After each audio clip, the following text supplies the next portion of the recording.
C'est une belle opportunité que de nous voir tous réunis. Élèves, parents, corps professoral et administratif. Au nom du conseil d'administration du collège, Madame Salem, Madame Kasparian, Dr Azouri, je souhaite remercier M. Imad Lachar, directeur du département de l'enseignement privé au Liban. Sa présence parmi nous témoigne de son implication active au service de l'enseignement au Liban, à travers le ministère de l'Éducation et de l'Enseignement supérieur. Estez Imad, thank you. Monsieur Serge Tillman. Monsieur Serge Tillman, conseiller culturel adjoint et surtout un grand ami du collège. Monsieur Tillman, merci pour votre présence parmi nous. Merci pour votre indéniable soutien à travers tout au long de ces années.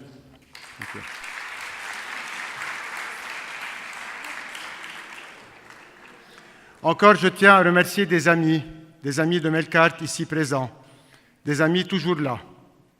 Monsieur Pierre-Yves Roux, expert en démarche qualité, Dr Paul-Henri Torbeil, médecin pédiatre, Monsieur Samir Houayek, docteur en sciences de l'éducation, et Madame Mélodie Bardin, directrice de l'Institut français de Jounier. Encore une fois, merci d'être parmi nous. Merci aux membres du comité des parents, ainsi que tous les parents ici présents. Chers parents,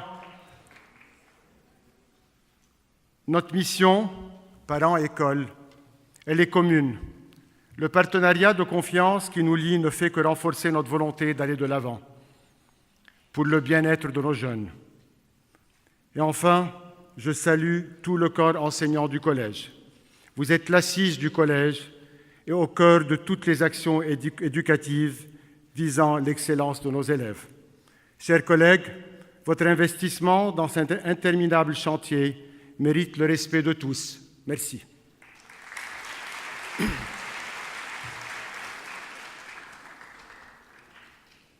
Good news. Ce soir, 3 bonnes nouvelles à annoncer. Ce soir, Melcart va encore faire 3 pas en avant.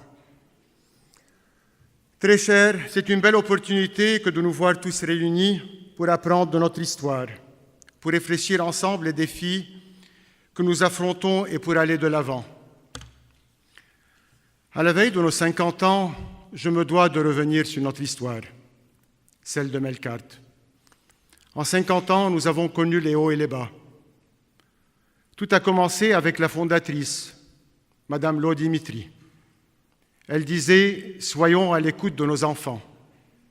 Elle a basé et centré Melcart sur les enfants et leurs besoins. Depuis, nombreuses sont les personnes qui ont suivi et contribué à cet interminable chantier. Elles ont modelé et remodelé Melcart. Melcart a évolué. Plusieurs fois a changé de costume en changeant d'époque. Ces changements continuent depuis des décennies, mais une seule constante demeure. Les enfants sont toujours au centre de notre mission et le credo « Soyons à l'écoute » est plus fort que jamais.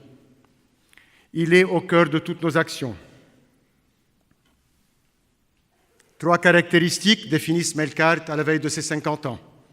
Le premier, l'excellence académique. Le deuxième, le développement personnel. Et le troisième, l'action citoyenne. Il ne s'agit pas de slogan, il s'agit d'une réalité vécue, une réalité d'action quotidienne. Ces 3 caractéristiques nécessitent un nouveau costume, une nouvelle image, un nouveau logo. Un logo qui reflète ce que nous sommes devenus à la veille de nos 50 ans. Collège fondé par Madame Lo Dimitri, baptisé par Monsieur Saïd Raël, Melcart, Dieu phénicien. Le collège Melcart est fidèle à la devise de sa fondatrice, « Soyons à l'écoute ». Fier de ses valeurs, il les garde au cœur de son action et elles deviennent son écusson. Ces 3 lignes parallèles complémentaires représentent les axes directeurs du collège, l'excellence académique, le développement personnel, l'action citoyenne. Engagé dans une éco-citoyenneté responsable, il souligne en vert sa démarche active et devient un espace où le respect de l'environnement se conjugue au quotidien. Il emprunte son origine au dieu Melcart et signe son excellence par le M ou le mime phénicien qui nous lie à nos racines. Et les racines s'étendent, elles gardent notre histoire et nous projettent vers le futur. Collège Melkart, un collège libanais francophone qui promeut la culture de Gebran et la langue de Molière.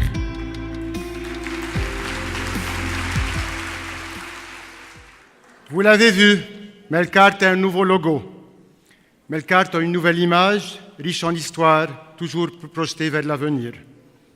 Vous l'avez vu, 3 piliers principaux sont les axes directeurs du collège: l'excellence académique, l'action citoyenne et le développement personnel. L'excellence académique speaks for itself. Les résultats de nos élèves témoignent de l'implication de toute la communauté éducative de Melkart, des éducatrices de la maternelle jusqu'aux enseignants du cycle secondaire ici présents. Mais Melkart ne s'arrête pas là. Un chantier ambitieux de démarche qualité, entrepris en début de cette année, portera ses fruits en début de l'année prochaine.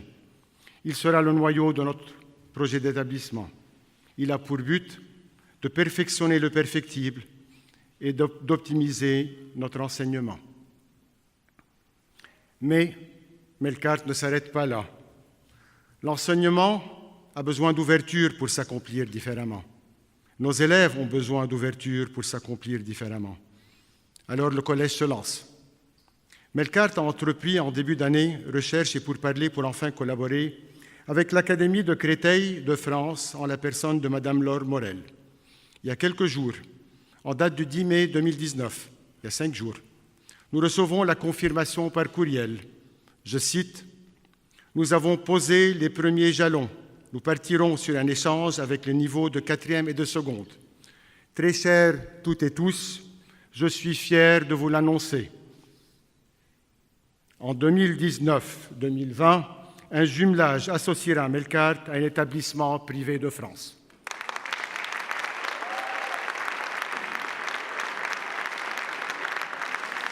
Ce jumelage est une immersion totale dans un monde entièrement francophone qui permettra le développement d'échanges culturels, pédagogiques, linguistiques entre nos élèves de 4e et de seconde, leurs enseignants et ceux d'un établissement de France. Quant au deuxième axe, l'action citoyenne. L'action citoyenne a mérité à Melkart le titre d'école verte. Toute notre communauté s'investit pour un meilleur Liban et un meilleur environnement. Là, on a parlé du premier axe, du deuxième axe. Quant au troisième axe, le développement personnel, il est le fondement de toute notre mission éducative. Mission, je vous rappelle, centrée sur l'enfant et ses besoins, son épanouissement, son bien-être et surtout, sur son droit de vivre à son rythme. Et c'est dans ce cadre que nous sommes tous réunis ce soir. Cela fait 20 ans que je suis au collège, 20 ans que je regarde les élèves du secondaire, ici présents. Chaque matin, arrivé à l'école, j'ai le privilège, ainsi que mes collègues ici présents, d'assister à cette tragicomédie tous les matins, de 7h à 7h40. Des zombies en costume d'élèves, somnambulant sur les escaliers et dans les couloirs de l'école pour s'effondrer sur leur pupitre jusqu'à la cloche.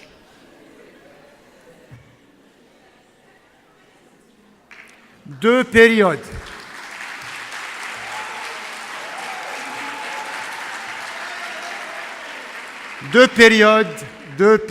sont nécessaires pour que cette comédie arrive à sa fin et que l'élève se réveille. Mais la tragédie continue. Les élèves ne sont pas au meilleur de leur forme. Céline, tu peux me dire, Céline, je te vois devant. Ouais, voilà, c'est toi. Tu peux me dire, une fille de ton âge, de combien de calories a-t-elle besoin de consommer par jour? Allez, lève-toi, dis-nous à haute voix. Pardon? Voilà, en fait, tu l'as bien visé. D'après l'OMS, l'Organisation mondiale de la santé, vous avez besoin entre 2000 et 2500 calories par jour.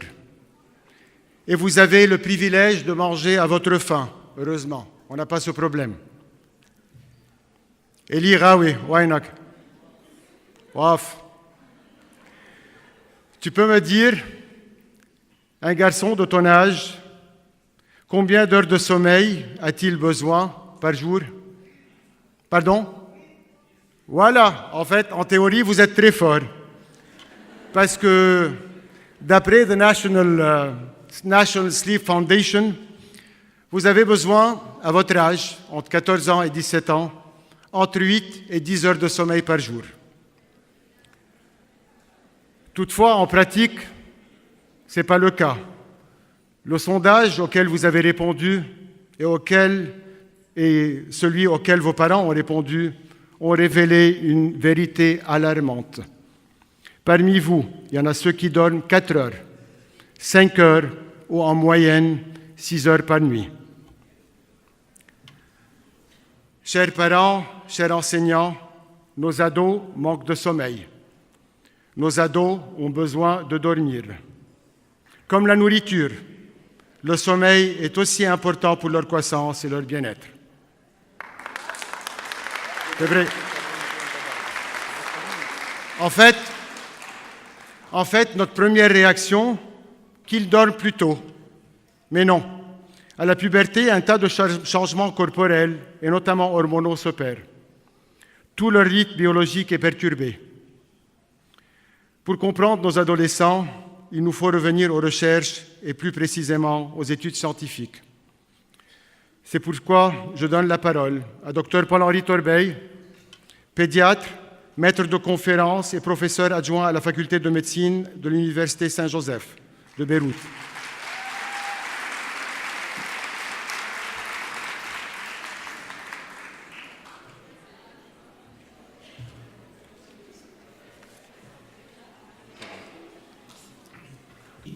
En fait, ma contribution est toute petite.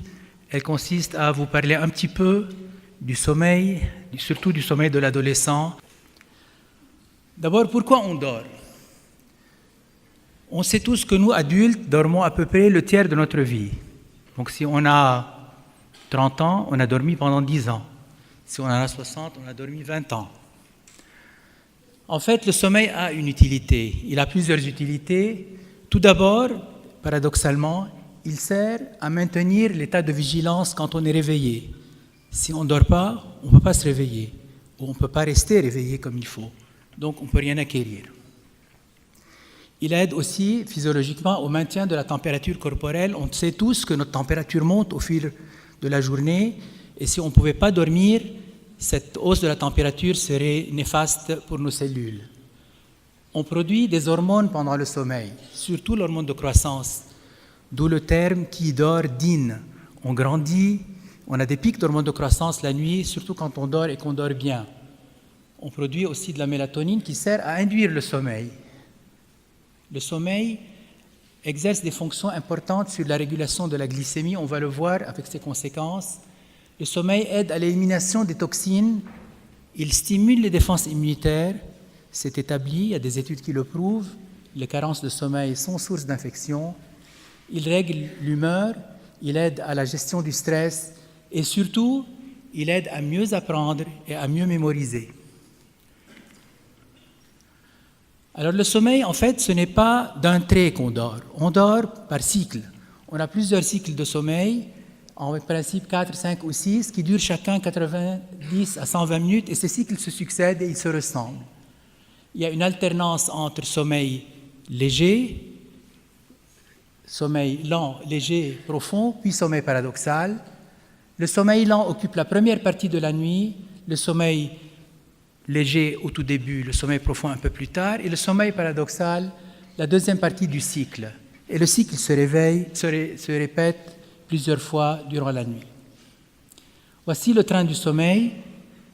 Au début, on a la phase d'endormissement, puis le sommeil lent, léger, qui devient de plus en plus profond, qui aide donc au relâchement musculaire et à la récupération de la fatigue.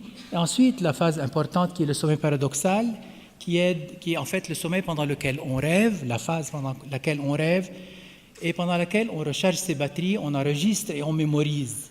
Donc c'est une phase très importante. Nos besoins de sommeil ne sont pas les mêmes durant toute la vie, bien sûr. Vous savez que les tout-petits dorment plus que les plus âgés. Et la période qui nous intéresse, en fait, c'est celle-ci. C'est la période de l'adolescence, c'est de celle-là qu'on va parler, où les jeunes ont besoin entre 8 et 10 heures de sommeil, comme on l'a dit. Il ne faut pas que ça descende en dessous de 7. 7, c'est déjà limite. Au-dessus de 11, ça commence à être de la paresse. Et vous voyez que donc ça évolue avec l'âge. On n'est pas les mêmes à tout âge de la vie. Qu'est-ce qui se passe durant l'adolescence? Pourquoi il y a un changement? Alors le changement se situe à deux niveaux. D'abord, il y a un changement dans le cycle nictéméral. Biologiquement, hormonalement, on est différent à l'adolescence. On a d'abord une sécrétion retardée de mélatonine, qui est l'hormone qui induit le sommeil. Et ensuite, il nous faut plus de pression pour pouvoir s'endormir. Il y a comme une sorte de baromètre de pression qui augmente au fur et à mesure que la nuit commence. Et à un certain niveau, on commence à s'endormir. Et cette montée de pression est plus lente chez l'adolescent de manière physiologique. C'est pour ça qu'il y a un retard à l'endormissement. Pardon, excusez-moi. En même temps, on est à un âge, l'adolescent est à un âge où il décide lui-même de l'heure où il doit dormir. Ou disons, il décide en grande partie lui-même de l'heure où il doit dormir. Et de l'autre côté, le matin, il y a une heure fixe à laquelle il faut se lever pour commencer sa journée à l'école, surtout en semaine, et avec la pression sociale qui s'ensuit. Donc il y a un retard à se mettre au lit, à s'endormir, et un réveil tout aussi précoce que les années précédentes. Il y a un décalage de 2 heures chez l'adolescent par rapport à l'enfant en préadolescence, juste avant. Les hormones en sont responsables, mais aussi la pression d'endormissement qui est plus lente à obtenir. Mais les besoins de sommeil de l'adolescent ne sont pas moindres qu'à un âge avancé, qu'à un âge plus jeune. Donc l'adolescent a besoin de dormir, mais il a ce handicap par rapport aux autres. Et ce qui se passe, c'est que c'est le sommeil lent, profond, le sommeil récupérateur qui va se trouver écourté. Donc la période de récupération est plus courte chez l'adolescent à cause de tous ces phénomènes dont on a parlé. À titre indicatif, il y a une enquête qui a été faite à l'échelle nationale aux États-Unis qui montre que 87% des lycéens, les lycéens c'est-à-dire les élèves des classes secondaires, dorment moins que 8h05, les 8h30 recommandées par l'association, la Fondation nationale du sommeil américaine. Et de l'autre côté, parallèlement, 71% des parents, presque 3/4 des parents pensent que leurs jeunes dorment suffisamment. Donc il y a un décalage, il y a quelque chose qui ne va pas. 28% des jeunes s'endorment à l'école au moins une fois par semaine. Et plus de 20% s'endorment durant leurs devoirs quand ils le font à domicile. Donc c'est un problème, c'est une réalité, ce n'est pas un blâme, il faut le savoir, il faut faire quelque chose. Quelles sont les conséquences de la privation de sommeil chez l'adolescent? L'adolescent est privé de sommeil, on le sait. Il y a un risque accru d'obésité. Vous allez voir pourquoi. Il y a un risque de troubles métaboliques, des troubles de la glycémie, un risque de diabète plus important, d'hypercholestérolémie. Il y a un risque de morbidité par maladie cardiovasculaire plus élevé, hypertension, accidents vasculaires cérébraux. Et ce ne sont pas des mots, ce sont des études scientifiques qui le prouvent. Ils consomment plus de caféine pour être mieux réveillés le lendemain. Il y a des risques d'intoxication à la caféine et à d'autres substances, comme les psychostimulants qui, normalement, ne devraient pas être utilisés sans prescription. Il y a un risque de distraction, c'est-à-dire de non-concentration durant les périodes actives, et un retentissement sur l'activité physique sportive important. Donc on a moins d'activité sportive parce qu'on est plus fatigué durant la journée. Quand on manque de sommeil, on a une perturbation du métabolisme du glucose, ce qui fait qu'on résiste à l'insuline qu'on produit, on a besoin de plus d'insuline et donc on va emmagasiner de la graisse. On va prendre du poids et d'un autre côté, l'appétit est dérégulé, on a plus de temps pour manger parce que le soir, on dort tard, donc on mange de plus, on a plus de temps pour manger et ensuite on dépense moins le lendemain parce qu'on est fatigué. Donc tout ça conduit à une prise de poids qui aggrave la résistance à l'insuline et qui augmente les risques de diabète de type 2. Donc, il y a des conséquences sur la santé mentale et le comportement de l'adolescent. Il y a un risque plus important d'anxiété, de dépression, d'idées suicidaires, L'adolescent devient plus impulsif, il perd son autocontrôle. Il y a une incidence plus importante des conduites à risque, plus de tendance à consommer le tabac, l'alcool, certaines drogues, à faire de la vitesse sur la route. Il y a un dérèglement émotionnel.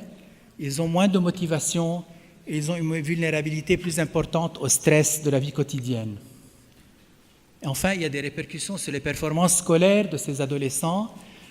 On assiste à des déficits cognitifs, surtout pour les tâches complexes, une altération des fonctions d'exécution, de la mémoire de travail, de l'organisation, la gestion du temps, des déficits de la pensée abstraite, de la créativité verbale, une diminution de la performance, donc des résultats académiques moins bons, un absentéisme scolaire plus important et plus d'échecs scolaires. Et vous voyez ici les moyennes d'âge, de haut en bas, 15 ans dans cette étude, 13 ans et demi, 12 ans, 20 ans, donc des études faites à différentes tranches d'âge. Et partout, on voit les mêmes conséquences, des performances psychomotrices qui sont plus faibles, une augmentation de la somnolence, une diminution de la mémoire, des capacités de calcul et de la créativité verbale et de la pensée abstraite. Comme vous le voyez dans ces différentes études faites par différents auteurs sur des groupes d'enfants d'âge différents. Pareil pour l'aisance verbale, et partout on voit les déficits de l'attention, l'augmentation de la somnolence, la diminution de la vigilance et de la mémoire. Voilà les conséquences desquelles je voulais vous parler. Enfin, en conclusion, je voulais insister sur ces points. Le sommeil n'est pas du temps perdu. Le sommeil est nécessaire à plusieurs fonctions essentielles de l'organisme. Sa durée et sa structure varient selon l'âge. On n'est pas les mêmes à tout âge pour le sommeil aussi. À l'adolescence, le sommeil est plus court. Il est décalé, et cela pour des raisons biologiques et sociales. Et enfin, la privation de sommeil a des répercussions délétères sur la santé physique, sur le comportement et sur les performances scolaires de nos jeunes. Je vous remercie.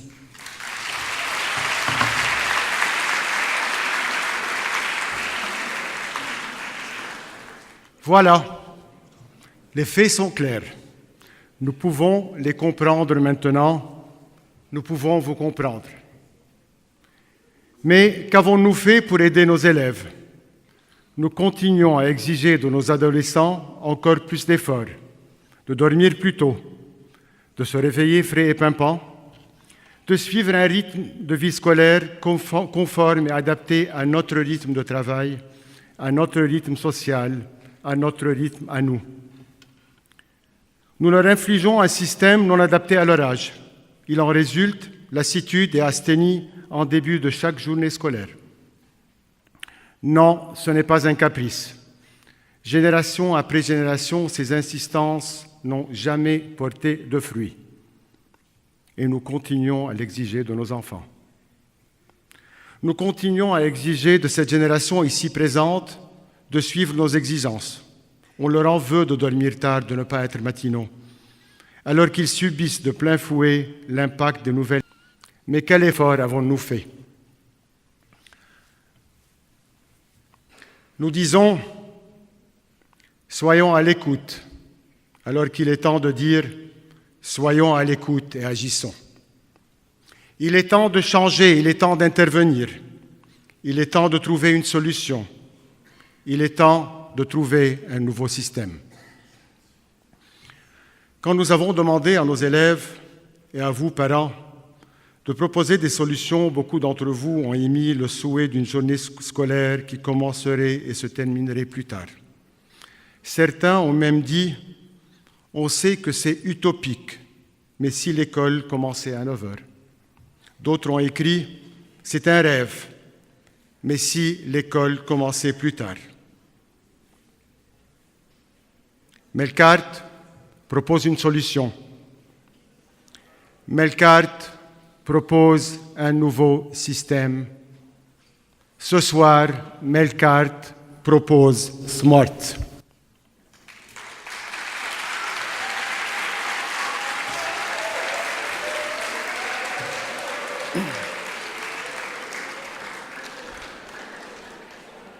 Il faut comprendre c'est quoi SMART avant d'applaudir, hein? Je vais vous l'expliquer. SMART, c'est le système Melkart adapté au rythme du travail. SMART est un nouvel horaire. SMART est un nouvel horaire adapté au rythme des ados du cycle secondaire.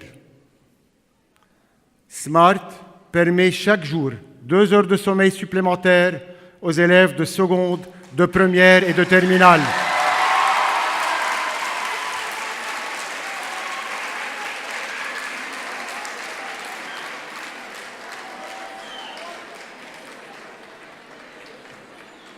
SMART est une journée de lycée qui débute à 9h20 et se termine à 16h30.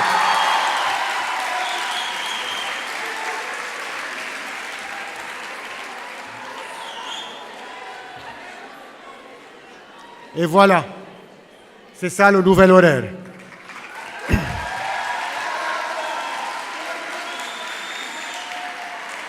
En fait, cet horaire ne permet pas seulement 2 heures de sommeil, mais offre aussi une répartition des cours plus adéquate. Comme vous le voyez, il y a 3 périodes, 2 périodes, 2 périodes, au lieu de 2, 2 et 3 en fin d'après-midi. Cette répartition est adaptée à votre rythme. Elle permet de synchroniser le rendement qui vous est demandé avec votre rythme biologique. Quelques lycées à travers le monde ont pris cette initiative. Ils ont changé le rythme scolaire. Au Canada, aux États-Unis, en Grande-Bretagne, en Suède, en Espagne, en Nouvelle-Zélande, au Japon et bientôt en France. En fait, il serait bon de voir les résultats atteints après avoir introduit ce nouveau rythme. Les effets obtenus ont surpassé les objectifs attendus et les voici. Comme vous le voyez, la performance académique des élèves s'est améliorée de 34% la première année pour passer à 52% après. Quant à l'absentéisme dû à la maladie, là aussi le changement est évident. Le taux a diminué aussi de 50%. Vous vous dites, sûrement vous êtes en train de vous dire, شو جابنا عليهم؟ نحن بلبنان. Oui, nous sommes au Liban. Oui, nous sommes très loin de la Suède, de l'Angleterre et du Japon. Oui, notre système sociétal est incomparable à ces pays. Mais pouvons-nous espérer que SMART puisse avoir un effet aussi positif sur nos élèves? Là, pour une réponse plus approfondie, je fais appel à l'expert. Et je laisse la parole à M. Pierre-Yves Roux, responsable de l'unité expertise et qualité du CIEP, le Centre international des études pédagogiques à Sèvres. Monsieur Roux, faddal.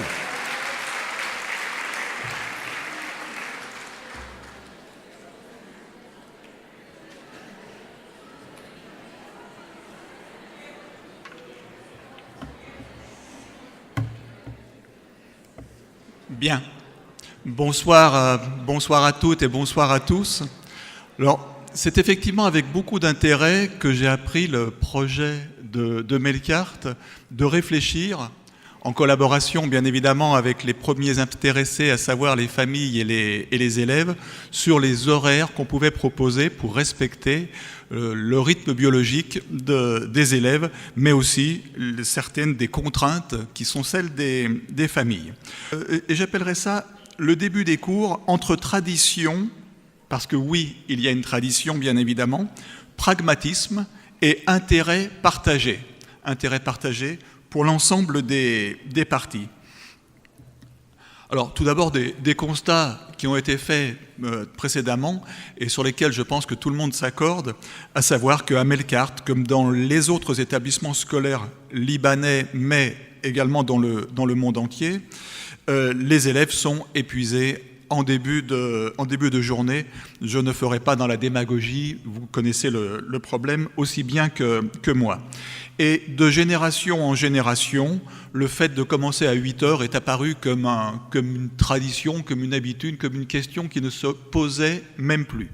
Ça va de soi et la journée commence à 8 heures.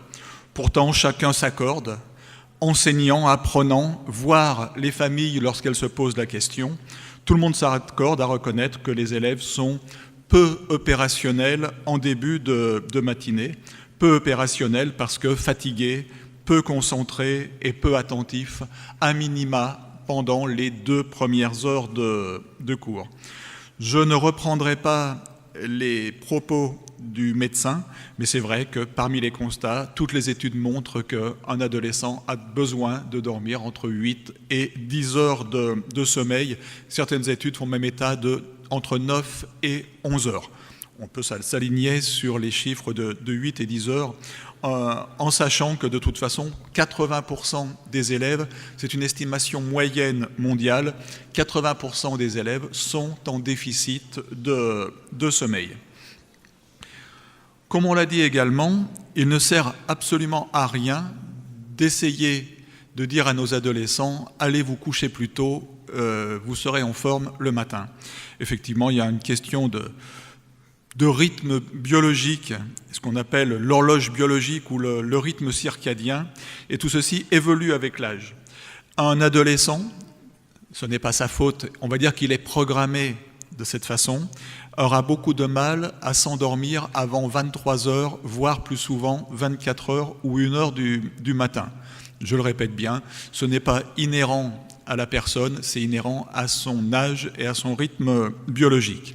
Et je vais citer une psychopédagogue spécialiste de rythme biologique. Faisons un peu d'empathie. Demander à un adolescent de se lever et d'être alerte à 7h30, et je pense que beaucoup d'entre vous sont debout bien avant 7h30, c'est comme demander à un adulte d'être actif et en pleine forme à 5h du matin. Pour ceux qui ont déjà fait l'expérience, effectivement, on peut se lever à 5h du matin, mais si on devait avoir un cours de maths, un cours de sciences ou un cours de français l'heure suivante, on serait certainement peu efficace. Les impacts, là encore, les impacts ont été évoqués longuement. Je citerai là encore un médecin américain. Des rythmes circadiens perturbés peuvent nuire, on retrouve la liste qui a été évoquée précédemment, la digestion, le rythme cardiaque, la température corporelle, le fonctionnement du système immunitaire, le niveau d'attention et la santé mentale. Ne pas respecter l'horloge biologique entraîne surpoids, obésité, diabète, troubles mentaux, pouvant aller jusqu'à des tentatives de suicide, etc. Concernant le développement du cerveau, des chercheurs de l'INSERM, l'INSERM c'est l'Institut national pour la santé et les études médicales, la recherche médicale en France, qui ont étudié le cerveau de plus de 200 élèves entre 14 ans et 16 ans. Ils ont fait 2 populations, ceux qui dormaient suffisamment, largement minoritaires, et ceux qui étaient en déficit de sommeil. Eh bien, on se rend compte que dès qu'on dort moins de 8 heures, donc une durée du sommeil trop courte et une heure de coucher tardive, ne serait-ce que le week-end, sont corrélés avec des niveaux de matière grise moins importants dans certaines zones du cerveau. Manquer de sommeil entraîne un développement incomplet du cerveau. Alors là, je vais citer des termes scientifiques, vous m'excuserez si je ne les comprends pas tous, notamment le cortex frontal, le cortex singulaire et précuneus. Ce sont les zones du cerveau qui sont prioritairement atteintes, ou en tout cas qui ne peuvent pas se développer lorsqu'on est en déficit de sommeil. Donc, bien évidemment, ça aura des répercussions directes sur les résultats scolaires. Les élèves sont moins performants et pas seulement en début de matinée, mais tout au long de la journée. Mal commencer une journée, on ne va pas dire que ça va s'arranger à partir de 10 heures, c'est tout au long de la journée que ça va mal se passer.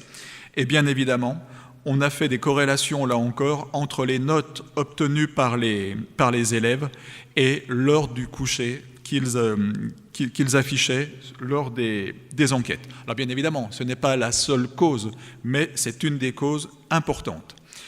Également sur la qualité de vie, commencer la journée sans respecter le rythme biologique des personnes engendre non seulement de l'épuisement, mais aussi de l'énervement. Et comme on l'a dit précédemment, tous les moments du sommeil ne se valent pas, et le dernier cycle de sommeil est le plus important. Notons également que se réveiller et se lever plus tard laisserait peut-être un peu de temps pour un minimum de petit déjeuner. On connaît là encore les proportions d'adolescents qui arrivent à l'école le ventre vide ou après un déjeuner très vite avalé. Commencer l'école plus tard laisserait du temps pour un véritable petit déjeuner, et on connaît bien évidemment l'importance de ce repas. On l'a évoqué, beaucoup d'expérimentation, parce que la question qui se pose au Liban, vous imaginez bien qu'elle se pose dans l'ensemble des pays du globe, et que certains, plus courageux que d'autres, ont effectivement expérimenté d'autres rythmes scolaires. Quelques exemples, en Grande-Bretagne, depuis 2013, l'Université de Londres commence les cours à 10 heures, avec une hausse significative des résultats et un taux d'absentéisme en forte baisse. Aux États-Unis, à Seattle notamment, depuis 2016, la plupart des établissements scolaires ont repoussé le début des cours d'1 heure, avec là encore des résultats qui font que plus personne ne pense à revenir en arrière. Les notes, donc bien sûr tout dépend des sources que l'on a, les notes ont augmenté de près de 15% en moyenne dès la première année de l'expérimentation, ce qui laisse supposer une amélioration très spectaculaire en cumulé. Parce que bien sûr, ça va s'additionner d'une année sur l'autre. Et les avantages sont flagrants dès qu'on accorde ne serait-ce qu'un peu de sommeil en plus aux adolescents. Alors toujours aux États-Unis, je ne vais pas les passer en revue, il y a eu des dizaines de recherches qui sont toutes convergentes. Par exemple, en Minnesota, sur 9000 élèves, eh bien, si on dormait 50 minutes de plus, on aurait des résultats qui s'amélioreraient de près de 20%. Ils étaient moins absents, ils avaient plus d'énergie, étaient en meilleure santé, consommaient moins de caféine, etc. En France, il n'y a pas encore d'expérimentation, mais c'est plus ou moins prévu dès la rentrée scolaire dans la région parisienne. Valérie Pécresse, qui est la présidente de la région Île-de-France, a pris connaissance de toutes ces études, de leurs résultats, et elle veut proposer une expérimentation à partir de la rentrée 2019. Alors, quel serait l'heure idéale du début des cours ? On va rester réaliste. Certains évoquent l'heure de 10 heures, certains parlent même de 11 heures. Je laisserai les responsables de ces recherches en tirer les conclusions, mais il me semble que l'heure qui est proposée par la direction de Melcart permet justement de faire la part des choses entre les problèmes de logistique qui vont se poser certainement et le respect du rythme des élèves. Et je terminerai en disant que commencer plus tard est une excellente mesure, mais encore insuffisante. Encore insuffisante, je verrai 2 domaines dans lesquels il serait intéressant de réfléchir. Le premier, c'est effectivement le risque. On se réveille plus tard, donc on va faire l'effort de s'endormir encore plus tard, attiré par les écrans, les réseaux sociaux, etc., etc. Donc, commencer plus tard, changer le rythme, ça s'accompagne, me semble-t-il, d'une véritable éducation au sommeil, éducation au rythme biologique de chacun pour respecter sa personne. Et la deuxième marge de progression se situerait, mais là encore, faisons un rêve, on est là pour ça, sur les disciplines qui sont proposées en début de matinée. On sait que dans l'idéal, la première période devrait être une période consacrée à des activités plus créatives qu'à des activités d'un véritable apprentissage. Donc s'il y a des activités de type dessin, musique, art plastique, etc., c'est plutôt en fin de matinée qu'il faut les placer et non pas les repousser, comme c'est trop souvent le cas, en fin de journée. Mais je sais aussi que c'est très difficile d'organiser des emplois du temps qui tiennent compte de l'ensemble de ces paramètres. En tout cas, en ce qui me concerne, je ne peux qu'appuyer la suggestion, la proposition et la décision de la direction de Melcart. Merci beaucoup.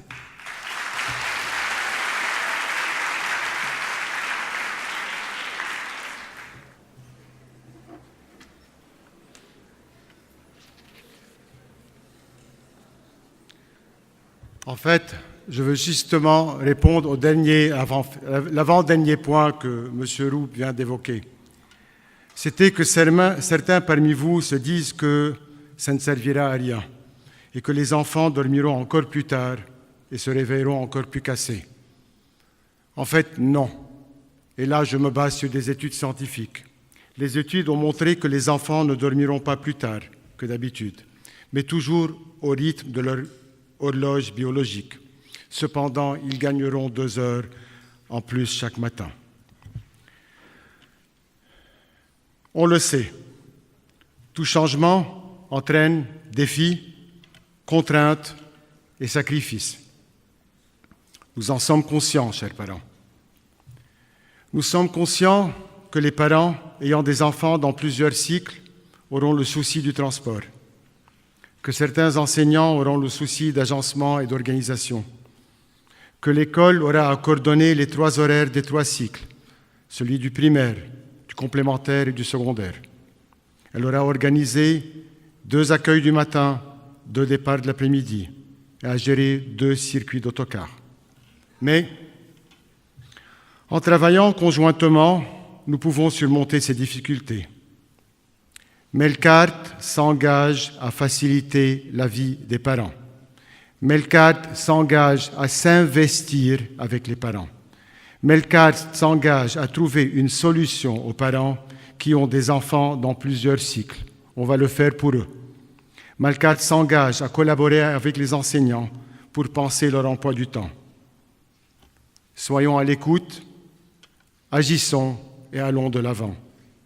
Nous devons assurer aux élèves le rythme et le bien-être qu'ils méritent. Mais cette réforme ne pourrait se concrétiser et porter ses fruits que si elle est portée par tout le monde, par nous tous. Soyez sûrs, chers parents, chers enseignants, votre avis, vos soucis, vos craintes comptent. C'est pourquoi je vous prie de prendre un moment à la fin de notre rencontre pour répondre à un sondage. Soyez confiants, vos commentaires seront pris en considération et vous aurez réponse à toutes vos questions. Et comme je l'ai dit, cette réforme ne pourrait se concrétiser et porter ses fruits que si elle est portée par nous tous. Maintenant, à la fin, avant de quitter la salle, je vous prie de garder un peu vos places pour faciliter la distribution d'un questionnaire sondage.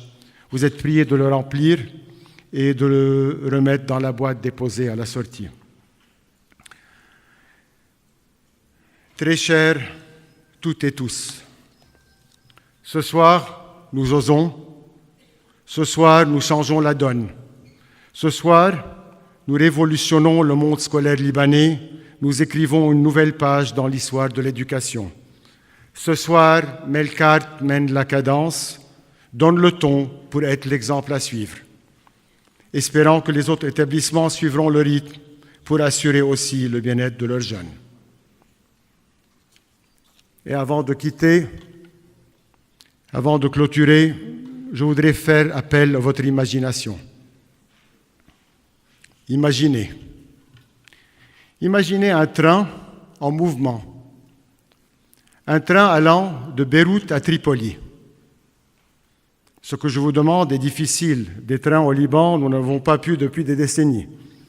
On a maslahat sekak al-hadidiyya, mais de train, on n'en a pas. Voilà. Alors je disais, imaginez un train en mouvement allant de Beyrouth à Tripoli. Il roule, il avance. Vous vous renseignez de sa position actuelle, on vous dit qu'il est à Jounieh. Vous vous précipitez alors en voiture pour le rattraper. Destination, Jounieh. Arrivé à Jounieh, trop tard. Le train est déjà passé. Vous aurez dû vous diriger vers Byblos pour le rattraper. Vous aurez dû aller là où le train va être dans le futur et non pas là où il était. Pour attraper un train en mouvement, il faut toujours être à l'avant-garde.